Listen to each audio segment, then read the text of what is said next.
Yeah, hi there. These comments are for Felix, and I am Michael, the founder owner.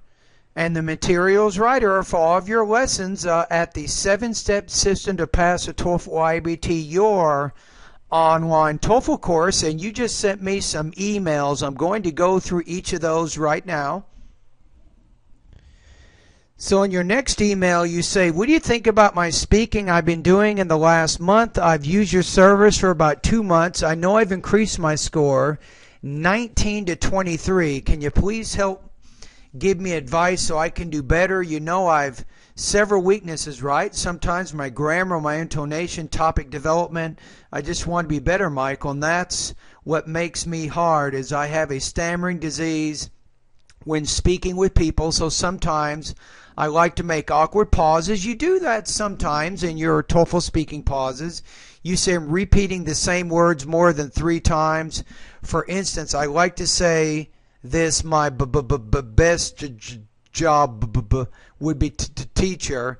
So now I haven't really noticed that.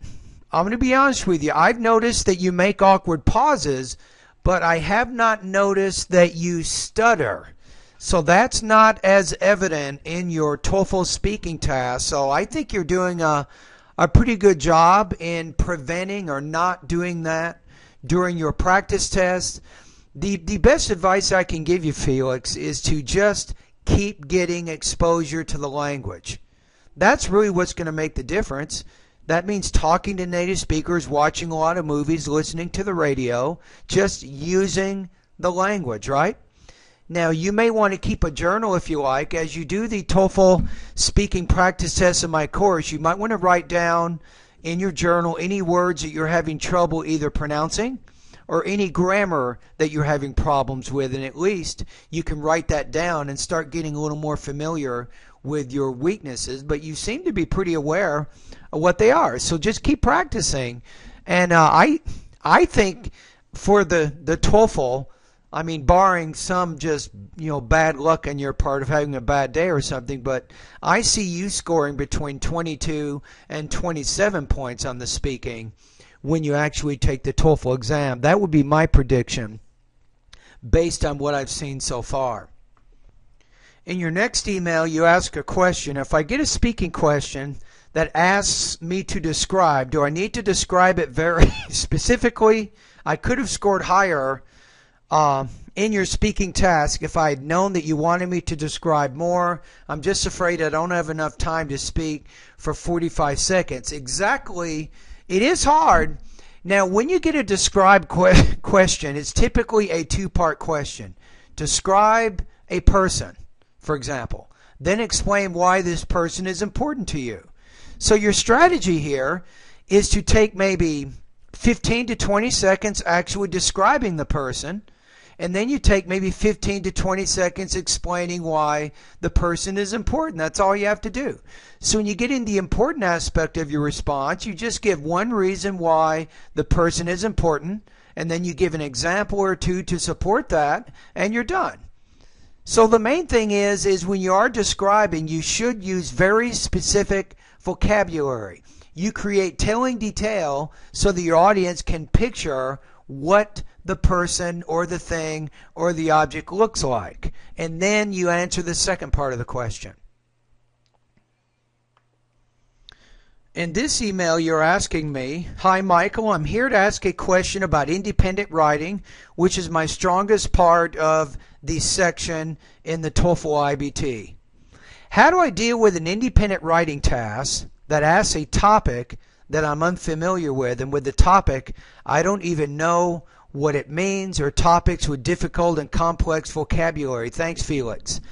Okay, so if you get a topic that you're unfamiliar with, that is bad luck. It really is. You're going to have trouble with that. I mean, there's no way around it. I mean, let's face it. If you're not familiar with it, or you don't know what it means or the vocabulary means in there, there's no way you can answer it correctly. It's just not going to happen. So you have to make sure that you have good vocabulary, right?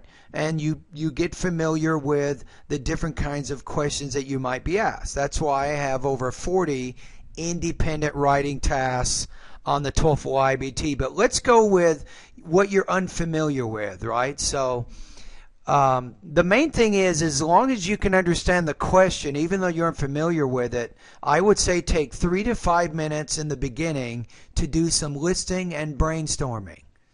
It means if you can't think of an idea to help explain what you want to write about, then imagine, then create some situation. For example, if it says, what are the qualities of a good roommate? And let's say that you've never had a roommate before, so you can't really say. Then you have to imagine. You have to say, okay, if I were living with someone, what would I like or dislike, with this particular person? So even though you're familiar with it, you have to create some content. You have to come up with some idea there. Now, if you spend a lot of time reading, watching TV, newspapers, magazines, and so on, that should get you familiar with either British or American culture, so you should be able to come up with some good ideas, right? So you just have to hang in there. So hopefully you won't be in this situation, but if you are, like I said, take 3 to 5 minutes in the beginning of your writing task and try to imagine and create some content that you can write about. Yeah, hey Felix, this is Michael. So in this email you say, I've seen that my intonation is a major problem that makes my speaking score. Here you want to say that makes my speaking score not very high. You don't need this particular verb here because you already have your verb here. I've tried to see some of your videos, how to vary my tone, so I can use it during the speaking, but somehow I found some difficulties about when to use a high level and low level tones during the speaking. Can you help me? Yeah, I'll give you one tip right now, and I can't explain everything about intonation in an email. I want to be honest with you. It is complicated. That's why I have over 5 different videos that focus around tone. But one thing that you can remember is this. Number 1, don't speak in the same tone all the time. That's the first thing. Now, number 2 is realize that your tone changes after each thought group. So, and in your thought groups, your tone should be rising except the last thought group in your idea. Now, let's take a look at this particular sentence here. Let me just demonstrate for a minute. You say, I've seen that my intonation is a major problem that makes my speaking score not very high. So in this case, I put a pause after a problem, right? And I separated this idea from the next idea. Now, my intonation after problem was rising because I was not done with the thought group. Now, let's try another one. I've tried to see some of your videos, and you probably want to say about, so let's read it again. I've tried to see some of your videos about how to vary my tones so that I can use it during the speaking. Now in this case, I paused after videos and then I said about how to vary my tone and then so that I can use it during the speaking. So I had 2 pauses.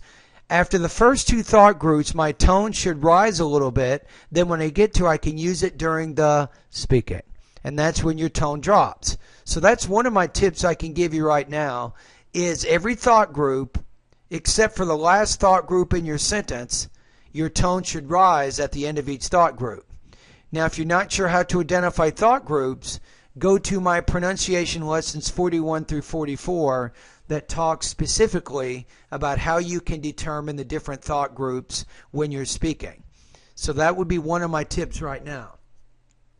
Now, if you do pay for the additional service, I just got your other email, but be careful here. I want to make sure you're on the same page. Do not make any extra payments at all until you know everything here. Now, you're an ambitious person. You're working hard. You're doing a great job. But if you pay that $400, that means that you can post 3 speaking or pronunciation practice exercises each day. No more than 3. Because I know you. You're very motivated. You're going to start sending me about 15 to 20 speaking practice tests every day, and I don't have enough time to grade all of those things. You see what I'm saying? So I want to be fair. So just make sure, do not make a $400 payment unless you exactly understand what I'm saying right now. All right? And if you do decide to do that, remember that once you make that $400 payment, you need to go to your PayPal account, cancel your TOEFL subscription so you will no longer be billed, and then I will give you 6 months of access to my course. Like you said, you probably won't need that long, but I will give you that access nonetheless. All right? Anyway, keep up the good work. And like I said before, I think that your speaking right now is between about 22 and 27 points out of 30. That would be my best guess right now.